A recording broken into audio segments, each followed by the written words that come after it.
Good morning. Today is not going to be specifically a reading, more so of an explanation. And it's going to be a rather quick episode. I just want to reiterate and review the factor of the mind, body, soul, and spirit. Now, as I have stated, the spirit is to the mind as the soul is to the body. 4 parts to one being, if you will. The spirit is to the mind as the soul is to the body.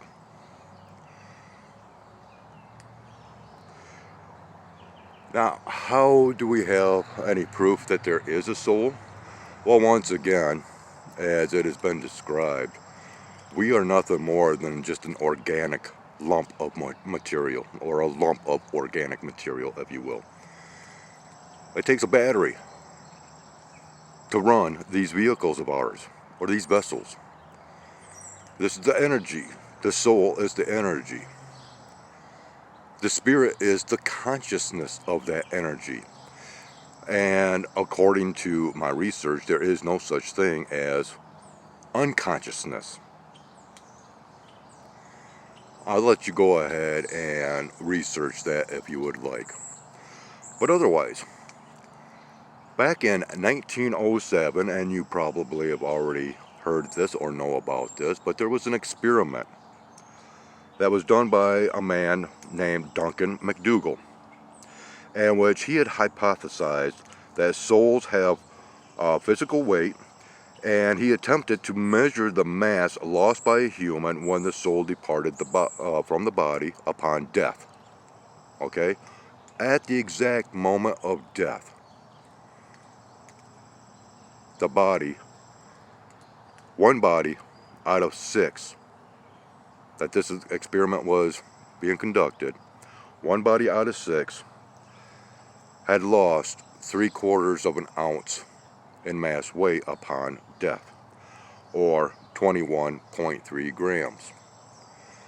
I believe it was in, and I have not seen this yet, but I think it was in 2003, they had come out with a movie, whether it's a documentary, horror movie, or what have you, I'm not sure. But it was based on this experiment that had taken place. And I guess it exposed some kind of atrocities and whatnot. But anyways, I have not seen that, so I cannot really give it a proper review or anything. But just let it be known that, even after 100 years, that subject is still quite alive. As far as the topic of the weight of the soul, and which is not just the soul, once again, it's spirit. Now, how is another way that we can tell that there's a presence of spirit and soul? And how can we tell if there is only one part in the body? Let's look at people in the hospital, comatose wards, trauma wards. Invariably, okay, we know of the vegetative state, correct? Supposedly that is where the brain has flatlined, but the body still survives. Now, the brain didn't actually flatline. The spirit of the mind or of the brain simply left the scene, or is not available, let's say. Yet the soul, the battery, is still keeping the body alive. And we also have the reverse aspect of that, to where there is brain activity, but the body is basically dead and has to be hooked up to machinery in order to keep the body alive. And they do that because there are signs that the brain is alive. So therefore, we have now both the spirit and soul, but the battery just is drained. Okay? And basically there's just enough juice for the spirit in the mind. But yet again, it's not unconscious. And the soul has not left that body, because even though the functioning is not there, that battery charge is, because the mind is still showing that it's alive. It hasn't flatlined.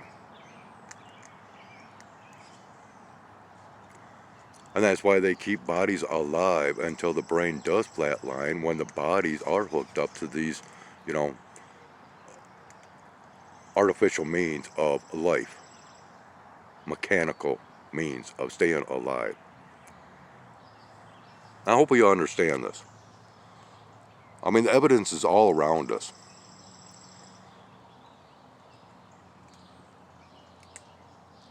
You just have to open your eyes and realize those proofs or evidences. Yes, there is a spirit, there is a soul. If there wasn't, there'd be no electric charge, if you will, to these organic bodies. We have seen videos, supposedly, of souls departing bodies at the scenes of traumatic accidents, if you will. Now, whether that can be considered as proof or not, nah, but it's still interesting nonetheless. You have to give these things thought, people. Think about your spirit and soul more so than your bodies. Too many people out there are transfixed on their organic bodies, which is,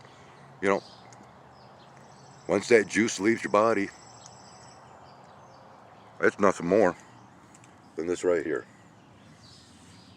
Dead stuff. And to go right back into that.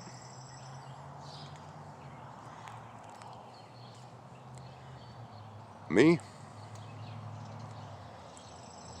from what evidence has been provided throughout my lifetime, throughout my channel,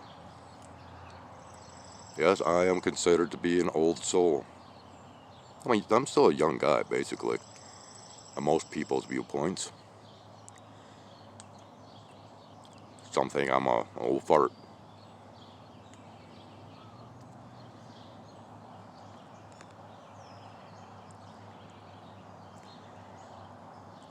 My mission not only is to spread this message, because religion itself is on its own deathbed. All religions, basically. Eventually, we will come to a new religion. All past religions will be basically and fundamentally destroyed. Paul even speaks of this in the book of Revelations, or, the book of the Revelation. Yeah, Mandela effect, gotta love it. But Paul states himself that his works will be undone. Not Jesus' works, his works.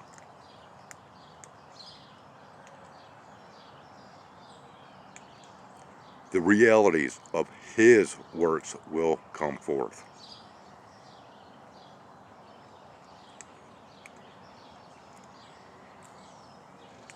And I'm going to speak a little bit more about that character, but of course that's going to be in one of my so-called sermons. And I have a very deep, heartfelt story that involves talk of reincarnation,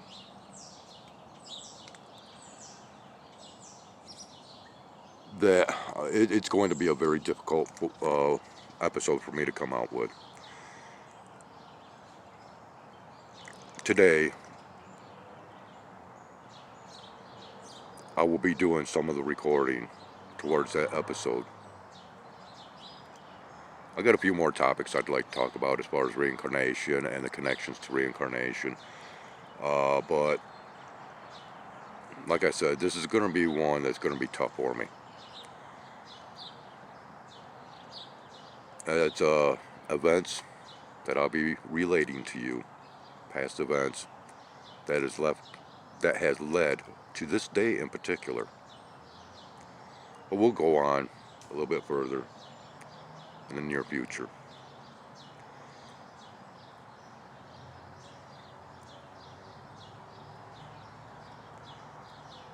So on that note, I think I'm just going to leave it at that right now.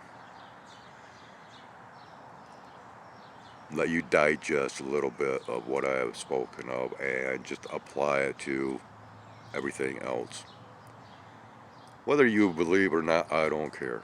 There's nothing to have faith in. But you should believe in it.